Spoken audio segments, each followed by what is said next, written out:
Hello everyone, আসসালামু আলাইকুম। প্রতিদিনের মতো আমি আবারও আরেকটি ব্লগ নিয়ে আপনাদের মাঝে শেয়ার করতে যাচ্ছি। তো সকাল থেকে আমার এই ব্লগটা শুরু করা।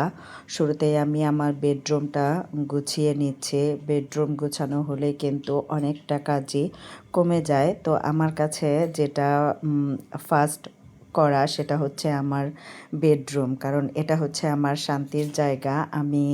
আমার রুমটা যদি একটু এলোমেলো থাকে তাহলে আমার মাথাটা গরম হয়ে যায়। সো আমি আমার রুমটাকে আমার মতো করে একটু গুছিয়ে রাখার চেষ্টা করেছি মাত্র। এরপর একটু বেলকনিতে গেলাম। বেলকনিটা দেখে এসে আজকের তারিখটাও কিন্তু আমি চেঞ্জ করে নিলাম। সো এই হচ্ছে আমার রুম। তো আমার রুম গোছানোটা প্রায় শেষ। এরপর নোংরা অনেক বাসন জমেছিল, কারণ অসুস্থ রাতে যে খাবারগুলো খেয়েছে সবগুলো ওইভাবে রেখে দেওয়া হয়েছে। আমার অনেক ঠান্ডা, কাশি, যে কারণে খুব একটা কাজ করতেও ভালো লাগে না, তারপরেও করতে হয়। তো এরপর কিন্তু আমি আমার নোংরা সব বাসনগুলা ধুয়ে নিচ্ছিলাম। তারপর আমি আমার ডাইনিং রুমটাও কিন্তু একটু ক্লিন করে নিব।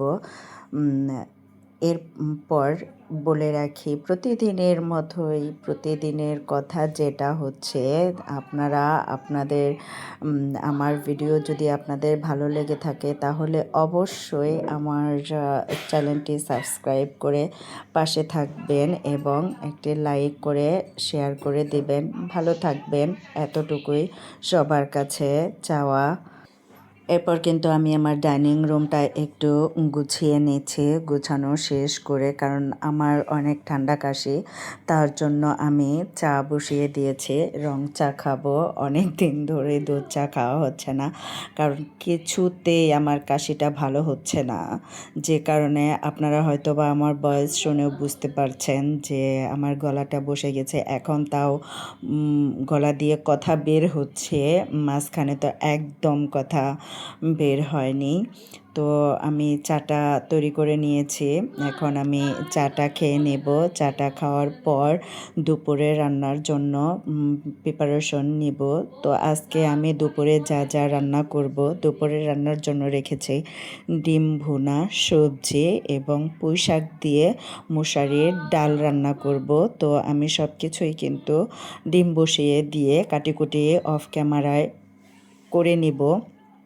রান্নাটাও কিছুটা আমি অফ ক্যামেরায় শেষ করে নিব। তো এই হচ্ছে আমার আজকের ব্লগে ছিল। তো আপনাদের কাছে কেমন লেগেছে অবশ্যই কিন্তু কমেন্ট করে জানাবেন।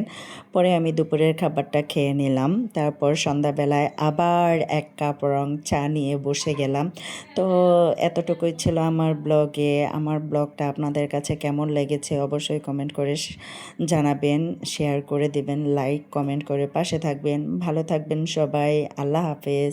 আজকের মতো এ পর্যন্তই। ওকে, আল্লাহ হাফেজ, টাটা।